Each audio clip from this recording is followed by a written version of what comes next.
one viewer. I think that was me. Oh, really? Because I'm viewing it.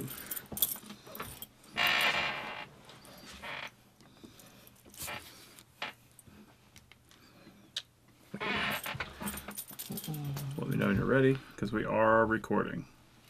Ha, cool. Alrighty. Well Make then, sure you're on the mic.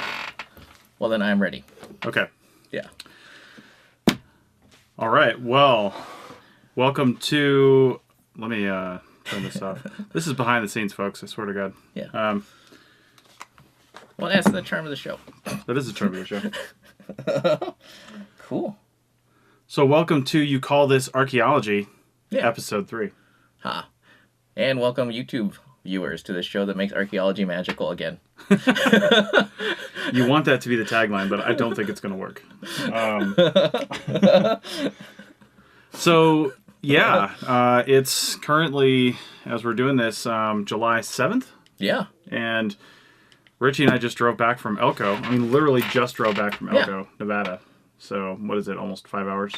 4.5 Oh, 5 my hours, God. I feel like it. I know. Maybe it was less, because we had breakfast in town. Yeah, we did. Yeah. Breakfast at like 9:15. Yeah. So, Woo. Like Yeah. normal people. I know. I'll make a quick. If you're watching this live, I mean, Yeah. feel free to leave a comment or just say hi on the live stream on Facebook. So, Yeah. and we're trying to do this every week at 3-ish. Yeah. We're a little late today because we had to drive in. Yeah. But yeah. Yeah. Plus we had to set up. Plus we had to set up. Yes. So what's up? Oh my God, there's so many things to talk about. Like, literally so many things to talk about. Yeah. Well, let's start off with the fluff. We did shovel testing. How's that possible? It's Nevada. I know. Is that even allowed here? I know, right? So yeah, we did shovel testing here in Nevada. We did it out north of Elko. There were some... It was supposed to be 3 different sites. 2 of them we couldn't relocate. They were recorded in the early 80s. And that's not too uncommon, I would say, to not find a site that's that old. Plus, looking at the pictures on the one that we did actually were able to record. Yeah. I mean, that was from the 90s, but even back then, there was way less vegetation. And it might just be the year we've had, or it could be climate change overall causing more vegetation. But on the 2 sites that we couldn't find, it was just completely overgrown. Wait, viewing those old site records, do you have any recommendations for people who are writing site records now about what to do or not to do? I would say put in as much information as you possibly can. Yeah. You know, especially photographs. As many overviews with features in the background, like geographic features, so you can try to line up those photos again. Yeah. And really relocate the sites better. And also, something nobody does even to today. Yeah. That I've never seen, which I'm going to put on these records, is whatever you recorded, whatever map datum you used on your GPS, NAD27, NAD83. Oh, write that down. It's usually tied to the topo map that you're reading from, like whatever coordinate system that's in. Yeah.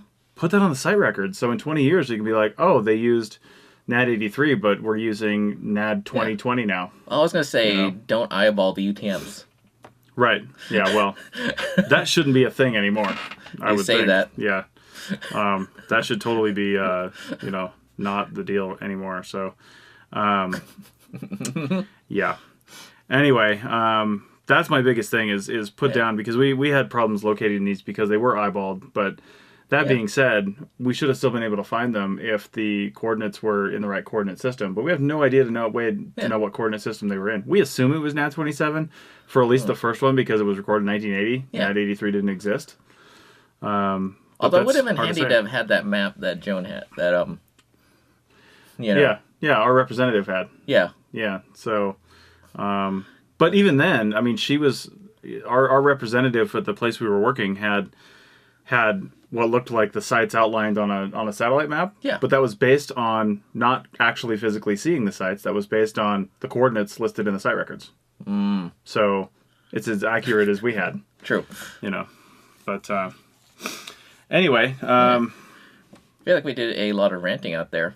Like, or I guess you shouldn't say ranting. More like we came up with it like advice for people. Yeah. Like what? Like, what advice would you give the crew chiefs?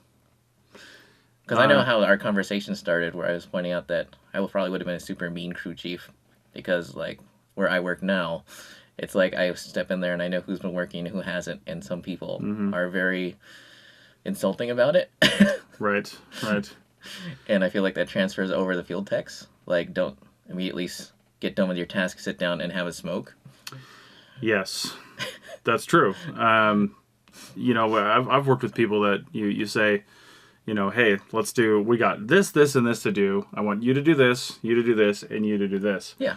Nowadays, I really do tend to assign pretty much everything and try to plan it out. Yeah. So, you know, I'm not going to tell somebody to do 3 tasks that are going to take 3 times as long as another task. I'm going to try to give them, you know, give people the amount of tasks that also we'll all kind of try to finish at the same time. It's like cooking a good recipe. Yeah. You know, a good meal. You want to, you're not going to start with something that cooks in 5 minutes and start with something that cooks in 30 minutes. You know, you want people to finish at the same time, so you maximize efficiency. But if you finish a task, go to your crew chief and say, hey, what else can I help you with?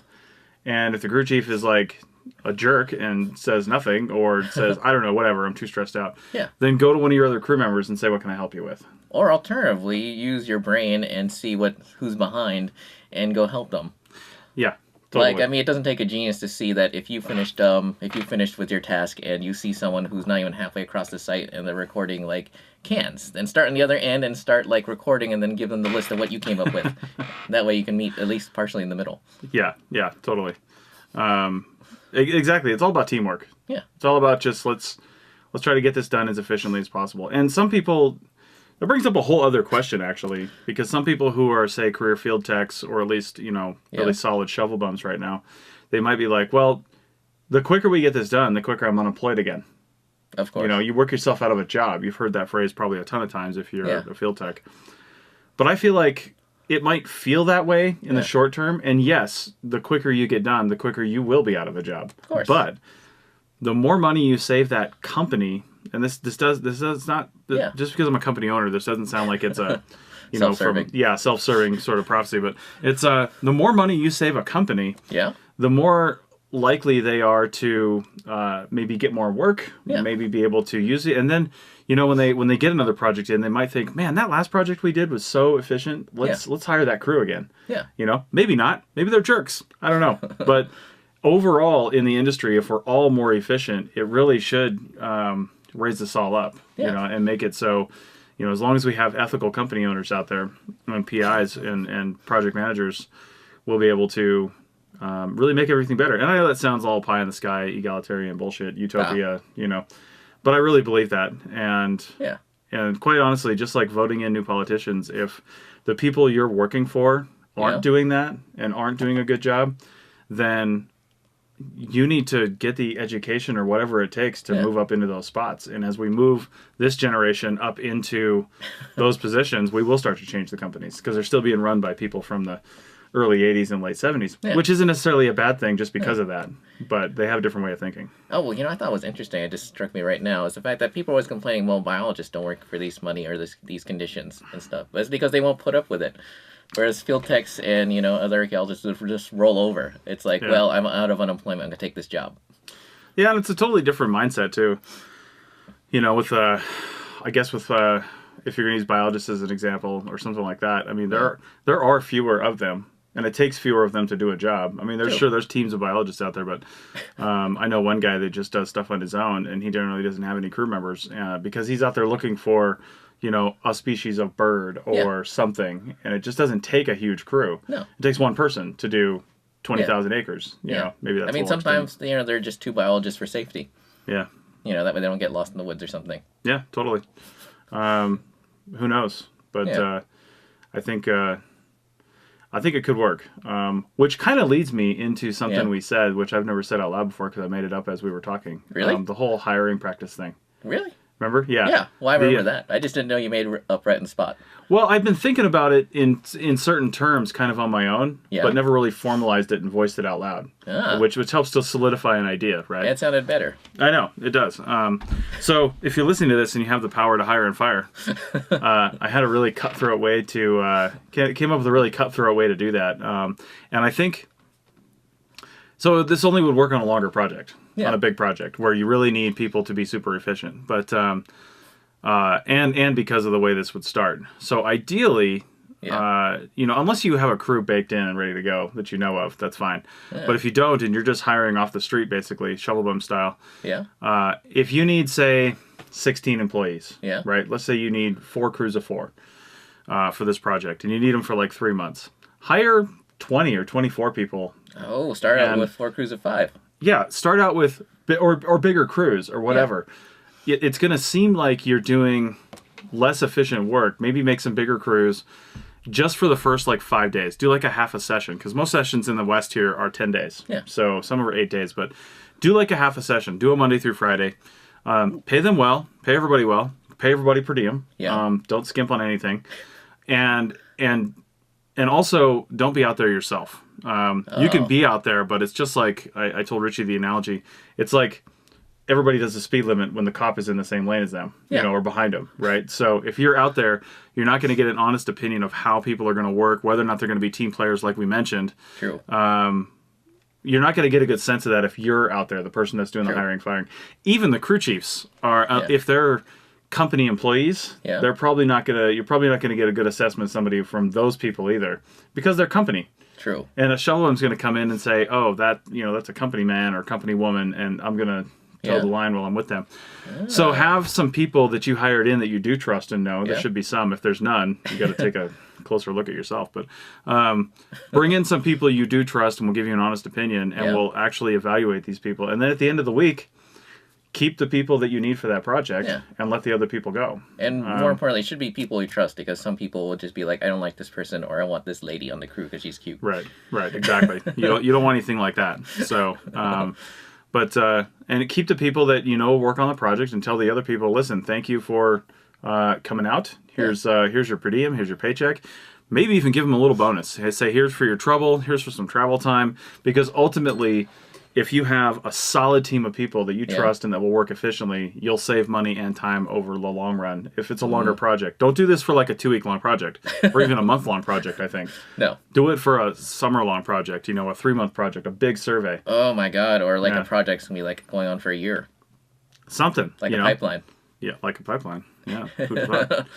So, although those projects usually are so desperate for people, you kind of just need to hold on to everyone. Yeah, sometimes. Yeah. I would say definitely, and you got to watch the project too. Like when I worked on a Navy base in California, I mean, it was a 2-month process to get a base passed there. So I wasn't going to hire, 12 people for the 8 that I needed, because the base never would have allowed it. Really? Yeah. They'd have been like, wait a minute, these guys worked for like 5 days and we sent them through the whole process. And plus it was like $200-300 per person just to go through the background check. Really? Yeah, the company had to pay that. So it was so you got to watch, don't be an idiot, just case by case basis. But if you have the ability to do that, then you probably should. And yet we wonder why their companies have like rosters of people who they usually just rely on. Yeah. And it's like, how do you get on that list? By not sucking. Yeah, by leveling yourself up and, like you said, not sucking and doing a good job. So, all right. So what else? Wait, what do we think of Elko? Elko, Nevada is becoming kind of a city. Yeah. It's kind of becoming a place. Yeah. A place to do things. Yeah. But I don't know. It's we had sushi. We ate at the same place 2 nights in a row. Yeah. And had 2 different things.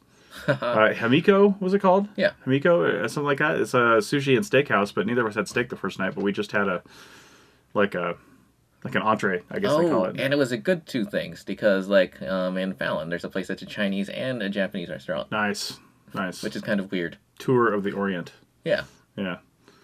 So, but it wasn't bad. I don't like sushi places that have crazy sauces and teriyaki over everything, and there's very few rolls that didn't have like their house sauce on it. Oh my God, I did try something with bananas in it last night, which was really good. A sushi roll with bananas on it. Yeah.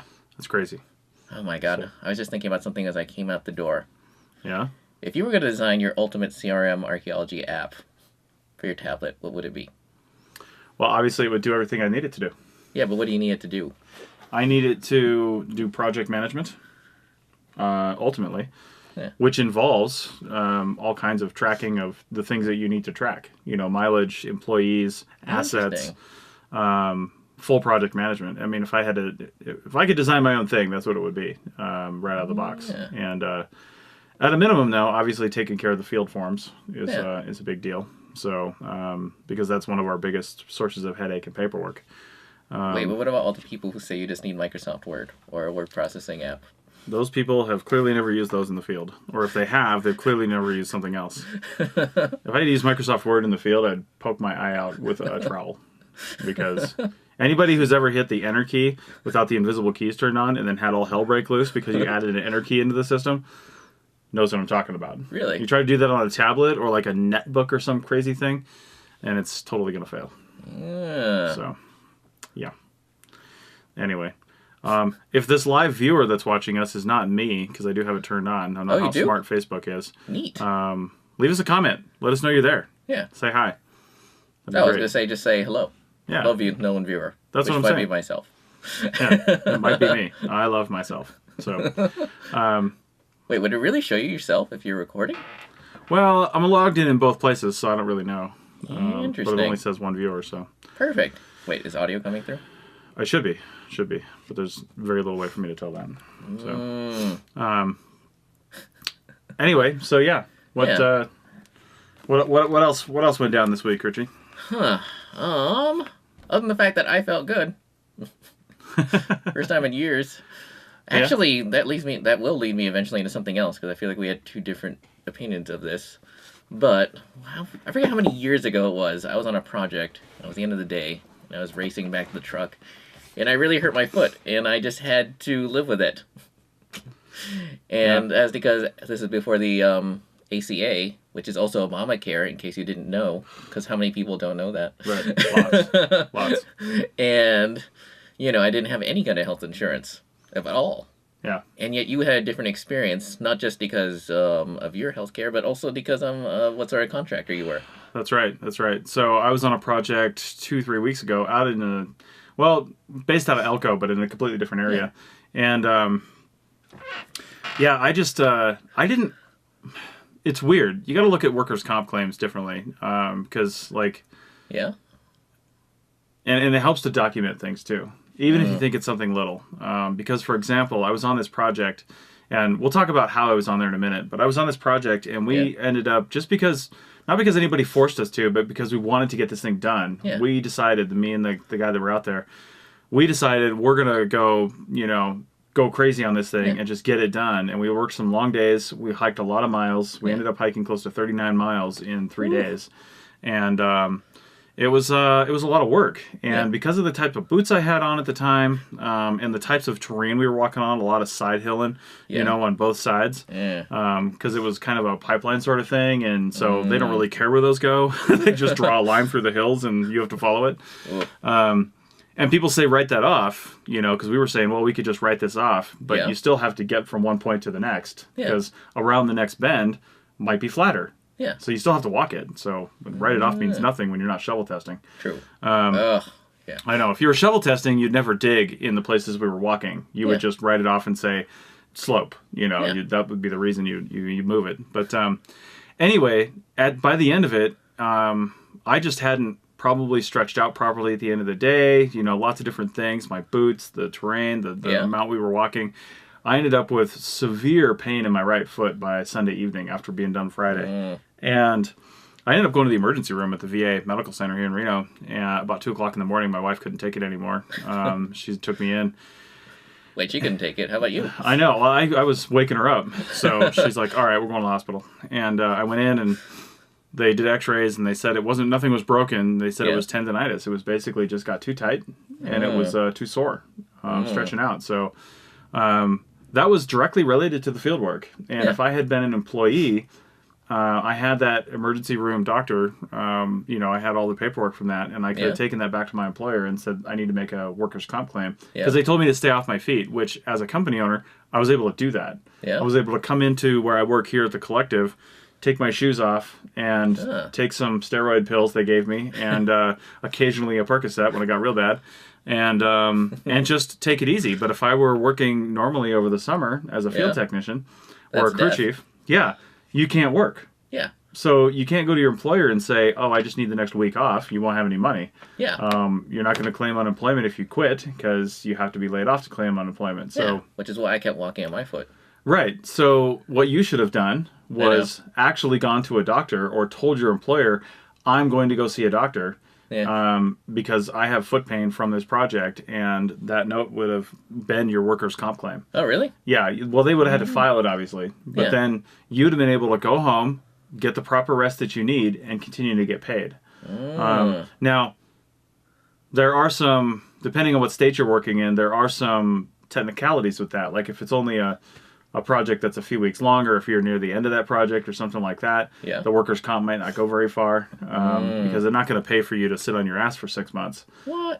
Depending on the injury, you know. So, and depending on how much you've paid into the system as well. True. And on all there's all kinds of factors. So don't take what I'm saying like literally. Yeah. But do your research, and if you have an injury, even if it's later, if it doesn't present itself until later, but you can prove that it's a direct result of that work, then that's a claim. So, but I was working as a contractor, a subcontractor. Yeah. So I was basically what they call a 1099 employee, and you know, because of the way that we did this job, they just needed me out there. So I was subcontracted as dig tech to work for this company.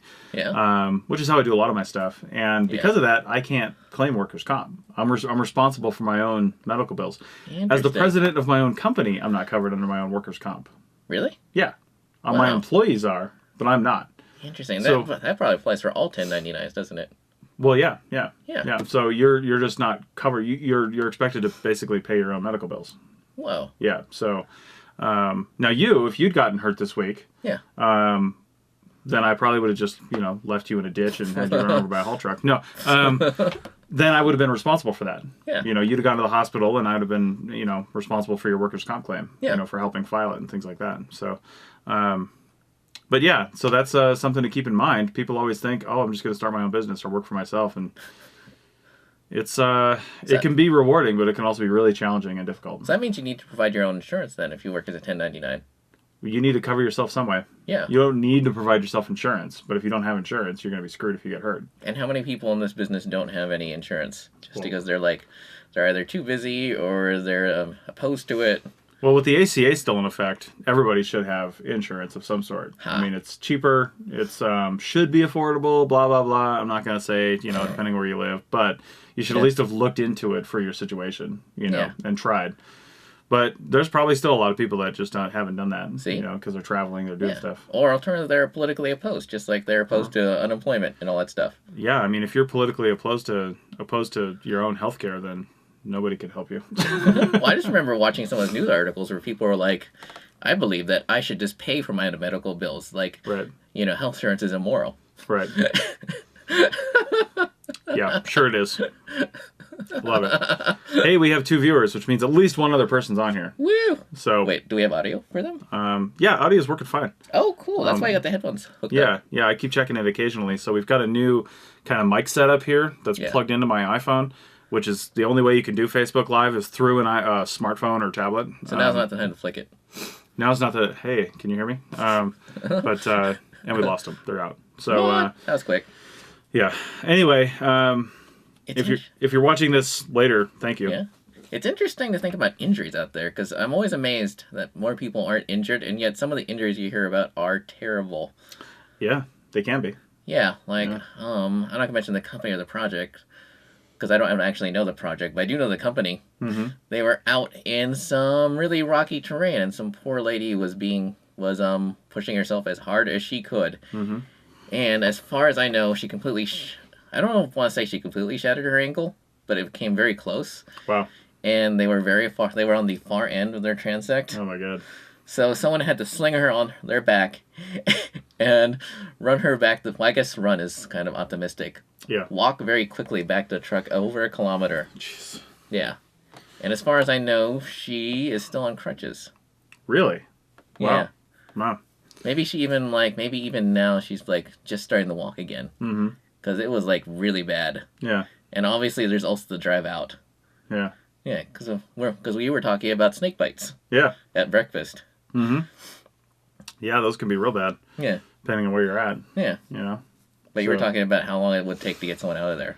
Well, yeah, I mean, you got to look at where you're at. That one big project we did in California, on some parts of that base, we were, a 2-hour drive from civilization. And the base even said if we called in, they don't have a crew standing by at the helicopter. No. So they're going to have to call somebody in, jump in the helicopter, come out and get us, and then bring you back to the base, not even to the hospital, where the ambulance will meet you. Well, they had anti-venom for rattlesnakes at the hospital, which was good. We checked on that. But, yeah, it was... you really got to be. I would say one of the biggest things to know if you do get bit by a snake, or if somebody on your crew does, the biggest thing to do is to keep them calm. Yes. Because the more you move them around, the more you hype them up, the more you're freaking out, the more you'll freak them out. And then once it gets their adrenaline pumping, that'll pump the snake venom right through their body. So, and in some cases, maybe that's better. Maybe they'll pass out. I don't know. Then they'll be calm.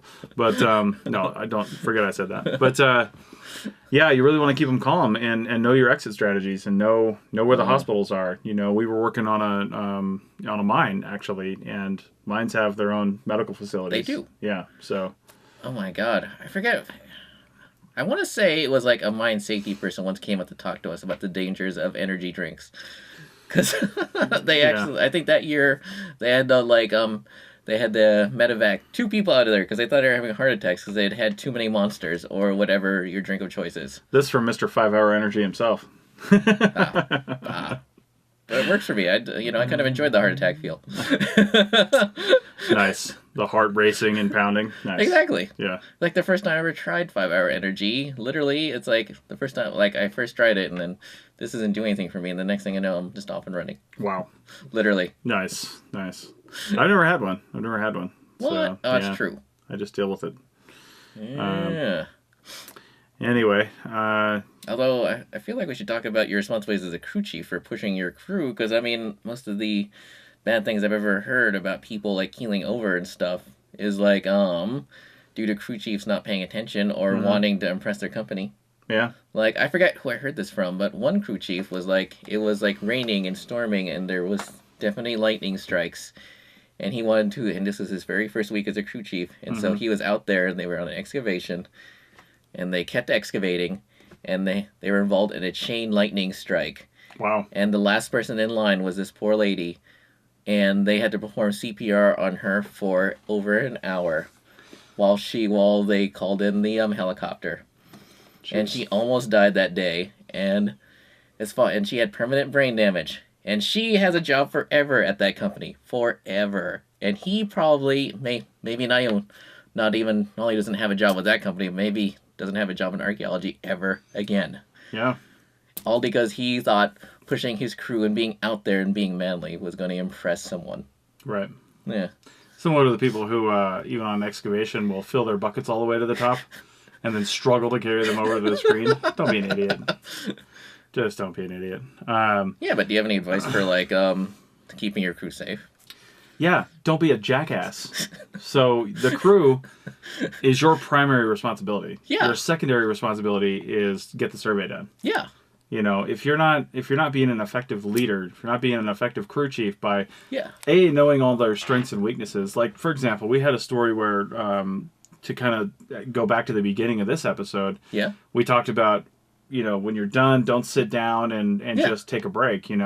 Well, I had a guy that was doing that on my crew. Yeah. A long time ago, and I'd never met him before. I met him right as I met him in the parking lot that morning, and we just kicked off. And somebody said, "Here's the crew assignments," and I was like, "All right, these are my 3 people." Yeah. I knew a couple of them. I didn't know him, and we went out to do the project. And I sent him off to do something, photos or something like that. Yeah. And he comes back, and when he's done with photos, he just sits down in a prospect pit and just kind of lounges back and closes his eyes a little bit.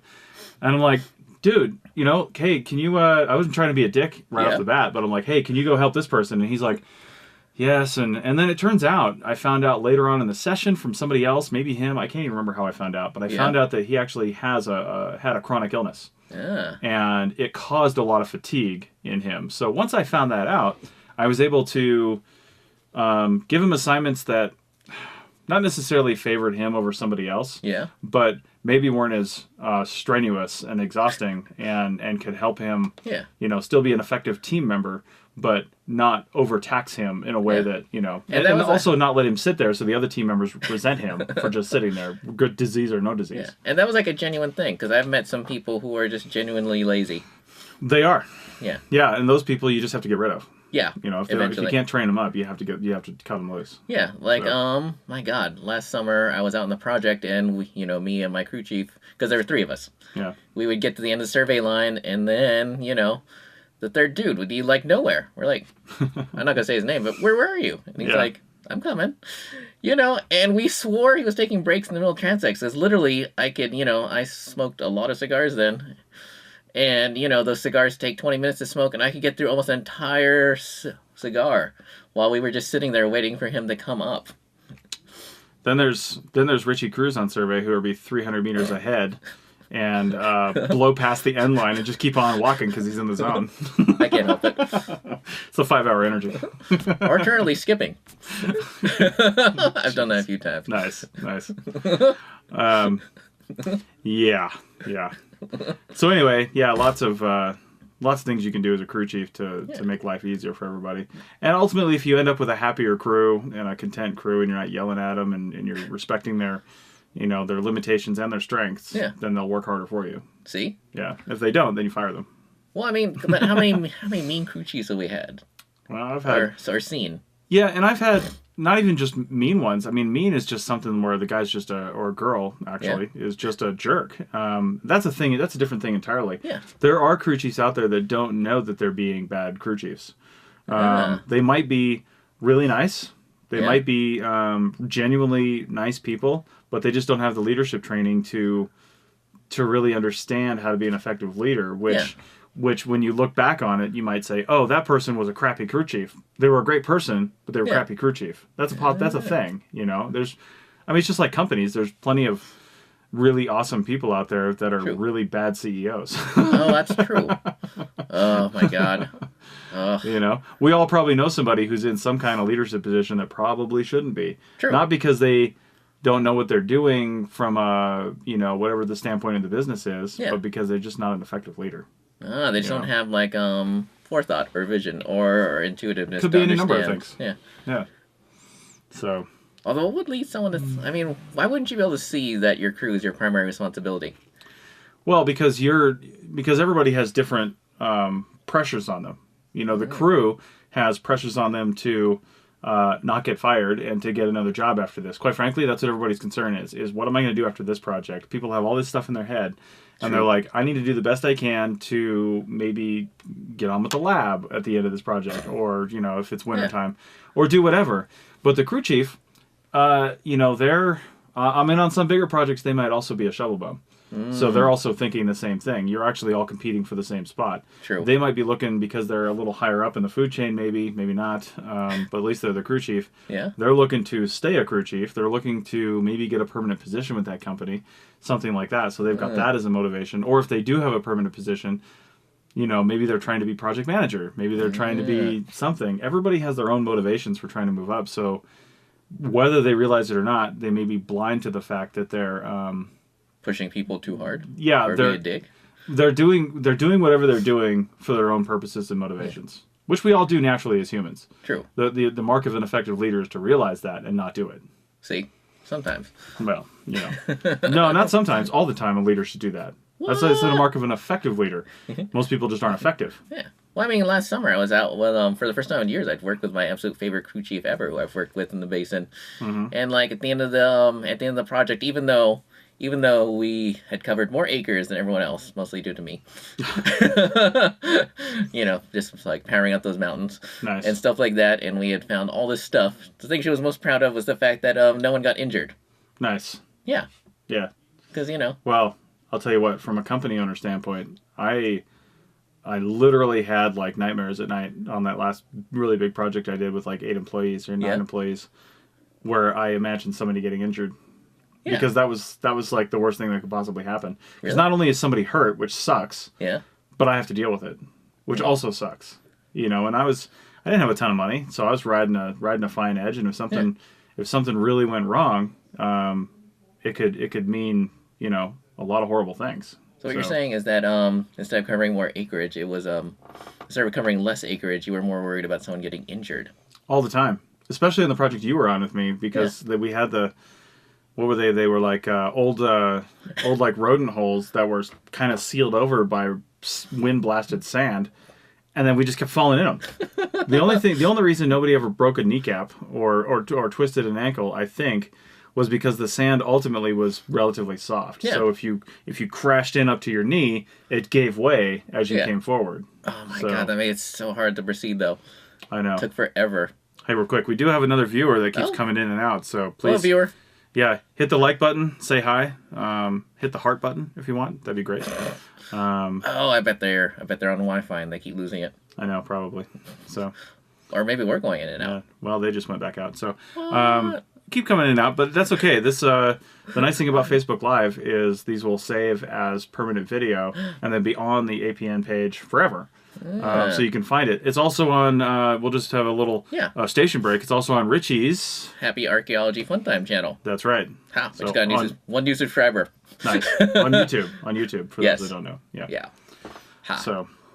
And all you gotta do is type Happy Archaeology Fun Time, right, and you'll find me.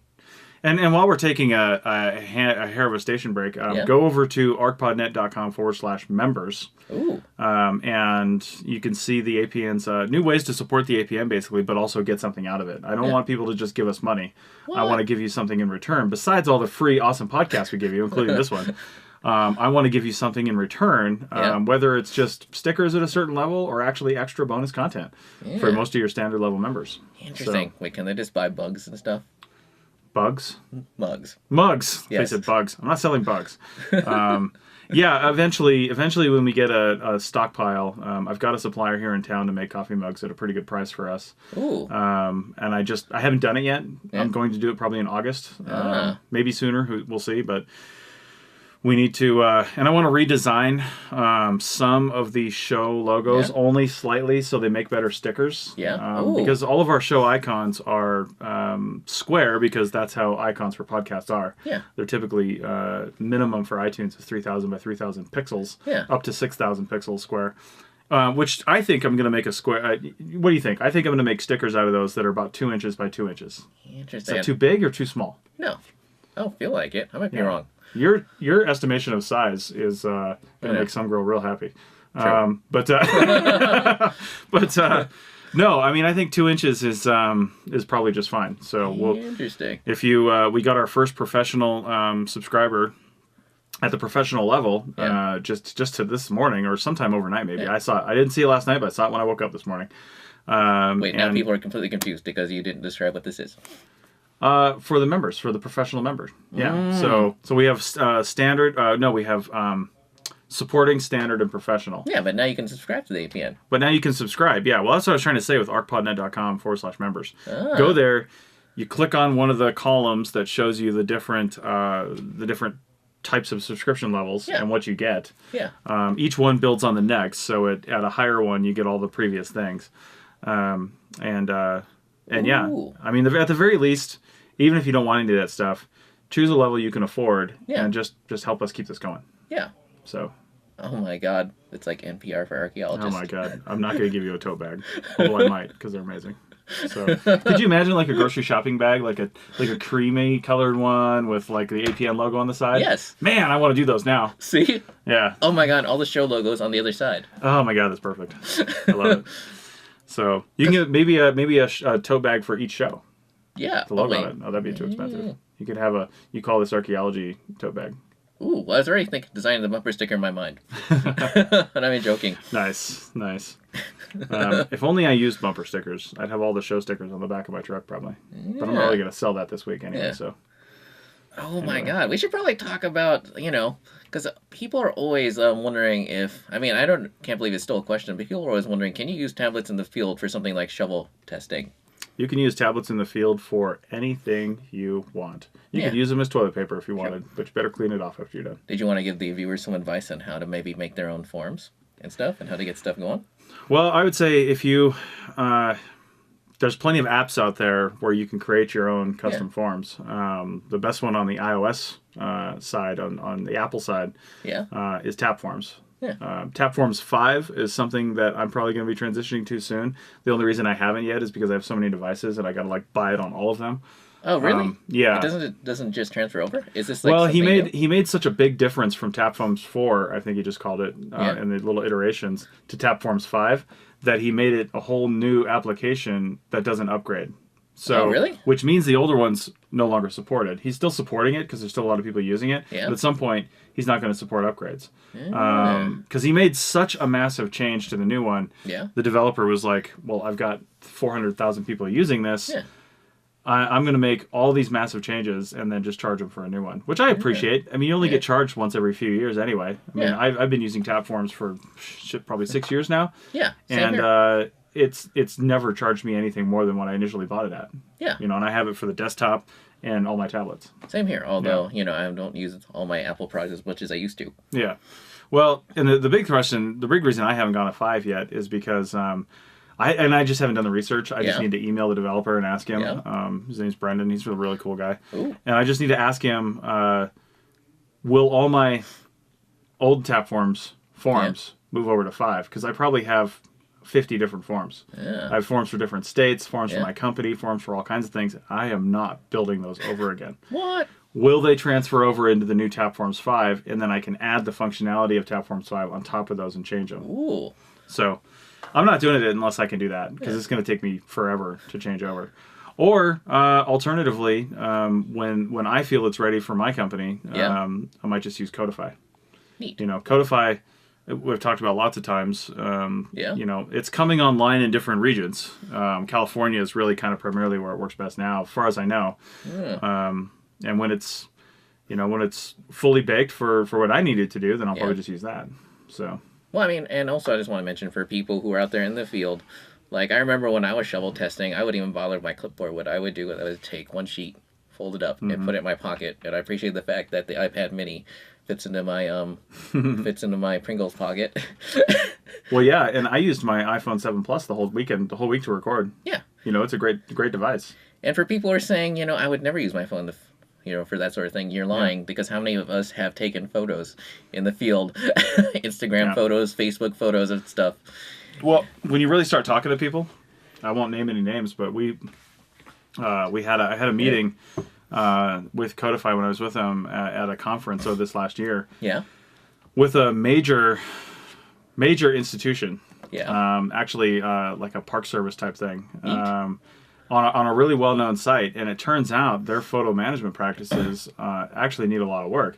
And it's not their fault. These people that are working there now came into a system that was already baked in. Yeah. And they're trying to take the new system of like digital photos and things like that and incorporate it into these things. And and smartphones take really good photos actually. Yeah, they do. Days. Yeah, if you don't need to zoom in and do fun camera tricks, which we don't need to. We just need standard photography. Yeah. Then these people are taking smartphone photos on their own personal phones and then trying to get them into the agency system, and that's really difficult. Really? Yeah. Well, it's difficult for them because now you've got, and they're not even sure the legality of it, because you've got these photos from an archaeological site that's on the National Register that's owned by an agency on your personal phone. What? I'm not saying it's a problem taking them on a phone, but use a company device. Not your own personal device. What if you take a whole bunch of photos that day and then you get fired the next day? Now you've got all this essentially illegal data on your phone. So it's interesting. But then how many companies also issue each crew a satellite phone and None. other expensive stuff? None. I've never been issued a satellite phone. Really? Yeah. Oh, Been interesting. issued things like the personal trackers, like locator beacons, personal locator beacons, PLBs they're called, that like report your position from a GPS standpoint. Well, I just remember, I'm not going to mention the company or the project, but we were on a pipeline several years ago that runs through Nevada and Oregon and Wyoming. And, You know what we're talking about if you've ever been on it. Yeah. And everyone in the West was anyone except for maybe the people who complain was on it. But more importantly, each crew was issued, not necessarily each truck, but each crew, each individual cell was issued a satellite phone. I still remember our section leader using it to call his wife because he didn't want to drive 20 minutes down the road to get cell phone reception. Nice. Nice. So yeah. Anyway, we had a long drive and a long day today, and more things to do this afternoon. So we should start wrapping this up. What? I know we've been going for almost 45 minutes. So. Wait, really? Yeah. Wow. I know. It goes fast. But you know what's amazing is this phone takes better quality video than the camera I record this on. Yeah. And if only it took it for longer than 5 minutes. Yeah, that's a problem. Yeah. Yeah.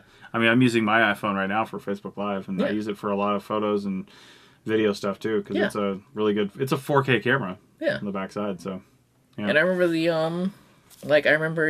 taking photos, like like I was trying out various applications that are like Tapforms, but for Android. Mm-hmm. Memento's a good one. Yeah. Yeah. Oh, yeah, that's the one I was Memento, using. I think it's called. Yeah. Yeah. And that was like the first form I ever built, and I used it on a project, and I just like was able to, Dropbox everything over to the crew chief. Nice. It's like so much easier. Yeah. Although then again, what will the people in the office do for over the winter when they're not transcribing photos and stuff? They'll write papers and they'll do things that are a public benefit. Maybe they'll teach workshops. Maybe they'll do other stuff. Wait, archaeology is supposed to be a public benefit? Right. That's what they say. Really? Yeah. That is the craziest thing I've ever heard of. I know. So, a lot of times on a public project like a BLM project or something, you almost have a sometimes there's a public component involved in the contract that says you have to do something that presents this out. Not all the time. It just depends on who the client is. Interesting. So wait, so how do some companies get around that?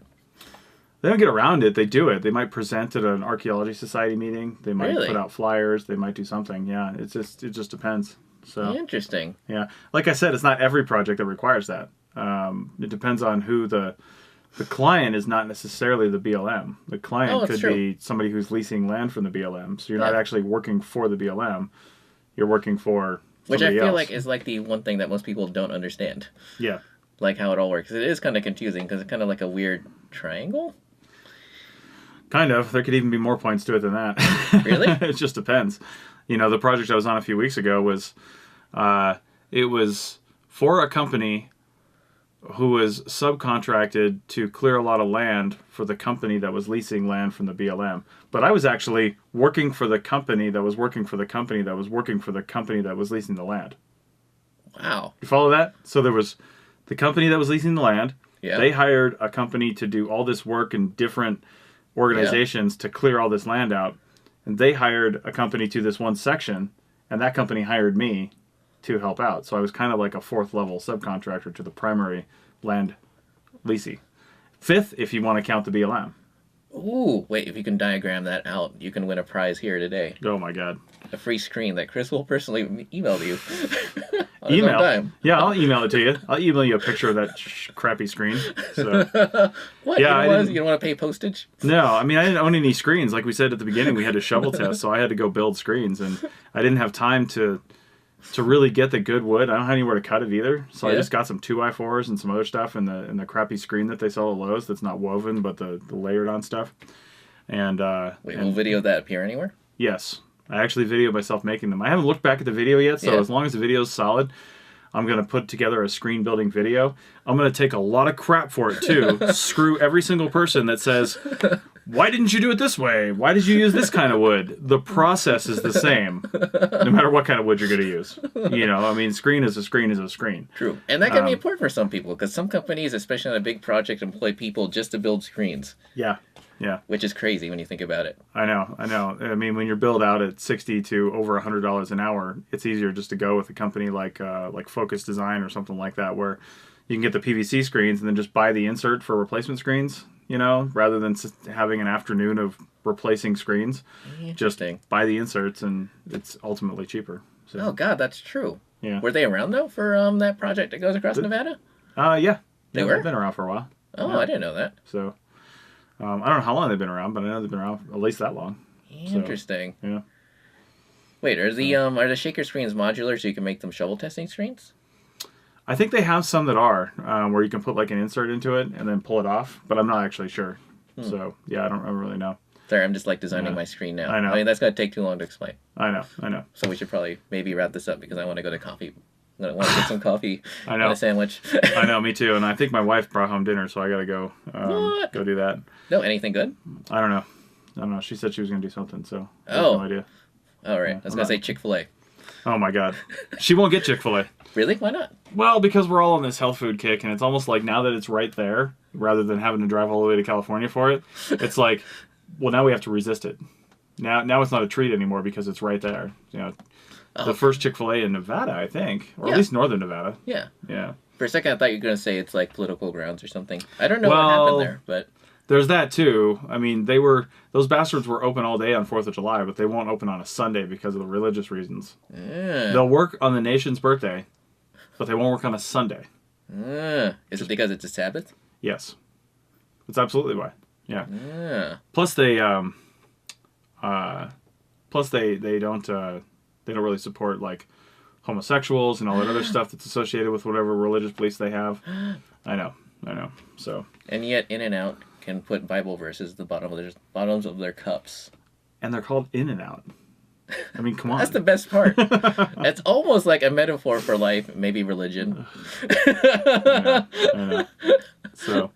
You're welcome, everyone. Yeah. On that note, yes, we should probably let this go. So on the APN side of things, if you're watching this on the APN Facebook page, feel free to leave a comment even after it's been done, so we just know what people think about the show. You know how we can change it, what you'd like to see, and also check out arcpodnet.com/members for just $5 a month. Yeah, you too can support the APN and make these things happen. So I thought you were about to say you can get a free mug. Not for $5 a month. Really? Yeah. At the $20 level, you'll get a free month, or you get a free mug. But at the $10 level, you'll get a discount on our store, which will eventually have mugs in. Oh, and don't forget, it's a 14-day free trial. I only know that because I listen to it a lot. Yes, 14-day free trial. So you can try out, see what we have to offer. Right now, I'll be honest, there's not a whole lot to offer on the professional side, aside from the swag and stuff that you'll get come in August. So you get a shirt, you'll get a mug, you get all the stickers, you'll get that. But the biggest thing on the professional side is learning content, we call it, which is some sort of educational stuff for you, whether you need it or not. You'll have to make that decision, but it'll be there for you to listen to. And I'm working with some experts in other industries, not other industries, but experts in the field on different things to bring you special content. Neat. Only available to professional members. And we have one bonus episode for the... What show was that for? For the Archaeology show. We have a bonus interview, an extended interview for our Archeo Gaming episode from Andrew Reinhard. Neat. We kept talking after we canceled, after we shut down the regular show, and we put that as bonus content, and that's available at the standard member level. Cool. So, yeah, pretty cool. Plus high-quality downloads, if you're into that. If you want FLAC files or the Apple lossless files or just high-quality MP3s, you can listen on or download at your leisure from there. And I feel like every year more and more people actually know what that means. There's FLAC audio players out there now. Oh, that's true. And isn't that one of the wasn't that one of the attractions of Tidal? I think so. Yeah. So it's who knows? But cool. Anyway, we should wrap this up because we're approaching an hour-ish. So, alrighty. Well, I was going to say, for YouTube viewers, thank you for watching. And other content might be coming up soon. I don't know. I've actually got videos sitting in my hard drive I got to edit. Nice. So hopefully that will happen one day. And don't forget to like, share, and subscribe. And you can find me at Happy Archaeology Fun Time. Oh, what else? Oh, and leave comments. Maybe you might help me improve the channel. Or alternatively, maybe I might just get into a flame war with you in the comments. Just because it's fun. As it happens in YouTube. Yay! So, yeah, and you can find Archaeology Podcast Network on Twitter at ArcPodNet. And you can find me at ArcheoWebby, ArcheoWebby. And also on Instagram at those two things. Oh, God, yeah, I'm at Instagram too. Yeah. At ftbvs, plural. And UPTTS, which stands for something very archaeological, if you know what that is. Although maybe not if you're in the Midwest or East. Right. And also, once we get this up on the Archaeology Podcast Network page, which hopefully will be within the next week, as soon as iTunes goes live with it, we get our logo done and all that stuff. Yeah. All these contact info and links will be on the show notes. Neat. So at arcpodnet.com/YCTA/episode number. So Oh, and for those people who are watching it right now, where this room is now air conditioned, so we don't look as sweaty as we have in the past 2 episodes. I know. It still doesn't feel as cool as it possibly get. It's definitely stuffy. I think these lights are probably. Oh. Yeah, and there's no real ventilation in here either. So we might have to bring in my studio lights and just light it differently. Oh, I was thinking the same thing, but then, God, that would take forever to set up. No, they're easy to set up. Yeah, they're pretty quick. So, all right. Well, again, thanks for everybody. Yeah. And thanks, Richie. Yeah. And we'll see you next week. Haha. Don't forget to drink a lot of beer or something. Something archaeological. We'll come up with a catchphrase one of these days. That's right.